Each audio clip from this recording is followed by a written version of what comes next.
संगीत जिम में जोश भरने से लेकर सुकून के पल देने तक या फिर वो पुरानी यादें ताजा करने तक, ये हमारी जिंदगी का एक अहम हिस्सा है। बिल्कुल। और एक दिलचस्प बात ये भी है कि संगीत असल में दिमाग की कसरत है। हाँ, सही कहा। आज हम एक जाने माने संगीतकार हैं रिकी केज, उनके साथ हुई बातचीत के कुछ हिस्सों पर गौर करेंगे। अच्छा। मकसद सिर्फ मनोरंजन नहीं, बल्कि सेहत, याददाश्त और समाज पर संगीत का क्या असर होता है उसे समझना है। कहते हैं सबसे पहली लय जो हम महसूस करते हैं वो हमारी माँ के दिल की धड़कन होती है। हाँ, ये बात तो है। चलिए इसी सोच के साथ इस चर्चा को शुरू करते हैं। बिल्कुल। संगीत का प्रभाव मतलब अक्सर हमारी सोच से कहीं ज्यादा गहरा होता है। ये सिर्फ धुनें नहीं है। नहीं, एक शक्तिशाली माध्यम है जो हमारी भावनाओं, हमारी यादों और यहाँ तक कि सेहत को भी छूता है। हाँ। जैसे न्यूरोलॉजिस्ट ओलिवर सैक्स ने कहा था, संगीत एक दवा है, एक टॉनिक, एक जुनून। बिल्कुल। आज इसी जुनून के अलग अलग पहलुओं पर बात करेंगे। तो फिर सेहत से शुरू करते हैं। एक चौंकाने वाली बात है, WHO कहता है कि दुनिया भर में करीब 1.1 अरब युवाओं की सुनने की क्षमता खतरे में है। अरे बाप रे, 1.1 अरब? हाँ, और वजह बहुत तेज आवाज में संगीत सुनना।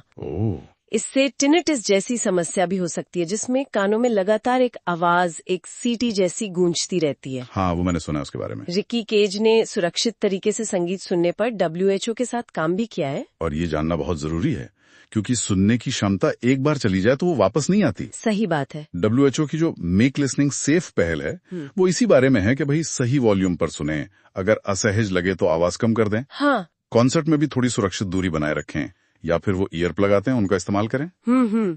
अच्छा, और वो अल्जाइमर मरीजों वाली बात? अरे हाँ, वो स्टडीज तो कमाल की हैं।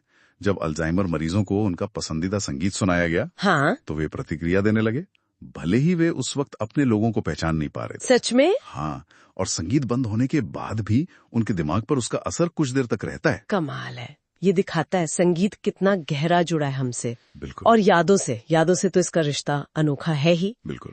बचपन में सीखे गाने हमें जिंदगी भर याद रहते हैं ना। बिल्कुल। जैसे राष्ट्रगान सुनते ही वो देशभक्ति की भावना जाग जाती है। एकदम। लेकिन आज के संगीत का क्या?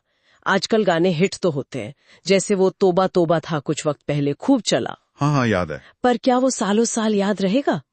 शायद नहीं। मुश्किल है। इसकी वजह क्या है? ये स्ट्रीमिंग कल्चर, जहाँ गाने पर बस शुरू के 10 सेकंड ध्यान दिया जाता है। बिल्कुल सही पकड़ा। पहले संगीत रेडियो या कैसेट पर बार बार सुनते थे, तो वो जहन में उतरने का उसे वक्त मिलता था। हाँ, उसे रचने बसने का टाइम मिलता था। हाँ, अब स्ट्रीमिंग के दौर में तुरंत पसंद आने वाले मतलब सिंपल सरल गाने बनते हैं। अच्छा। जो जितनी जल्दी दिमाग में चढ़ते हैं उतनी ही जल्दी उतर भी जाते हैं। नतीजा, पिछले कुछ सालों में शायद ही कोई ऐसा गाना बना हो जो क्लासिक बन सके। ये तो सोचने वाली बात है। हाँ, वाद्य संगीत मतलब इंस्ट्रूमेंटल म्यूजिक, उसकी बात अलग है। वो कल्पना को उड़ान देता है, बिना शब्दों के भी। हाँ, बिना शब्दों के। जैसे नदियों पर बना संगीत भी गहरा असर छोड़ सकता है। सही। अच्छा, रिकी केज ये भी मानते हैं कि संगीत सिर्फ मनोरंजन नहीं, बल्कि सामाजिक और पर्यावरणीय मुद्दों पर जागरूकता लाने का भी जरिया बन सकता है। हाँ, बिल्कुल। वहीं दूसरी तरफ देखें, बॉलीवुड संगीत, प्रोडक्शन क्वालिटी तो अच्छी है, पर ज्यादातर गाने प्यार या आइटम सॉन्ग तक ही सीमित रह गए हैं। रिकी केज इसे एक तरह की मोनो कल्चर कहते हैं, मतलब एक रास्ता। हाँ, ये एक दिलचस्प पॉइंट है, क्योंकि संगीत भावनाओं को छूकर जागरूकता को एक्शन में बदल सकता है। पर शायद भारत में हमें अपनी शास्त्रीय परंपराओं को और सराहने की जरूरत है। हाँ, बिल्कुल। जैसे पंडित रविशंकर जी, उन्होंने दुनिया भर में भारतीय संस्कृति फैलाई। बिल्कुल। जबकि बॉलीवुड कॉन्सर्ट्स में ज्यादातर मतलब विदेशों में भारतीय मूल के लोग ही होते हैं। सही कहा। स्कूलों में अगर संगीत शिक्षा हो तो न सिर्फ बच्चों की सीखने की क्षमता बढ़ेगी, बल्कि संगीत की समझ भी विकसित होगी।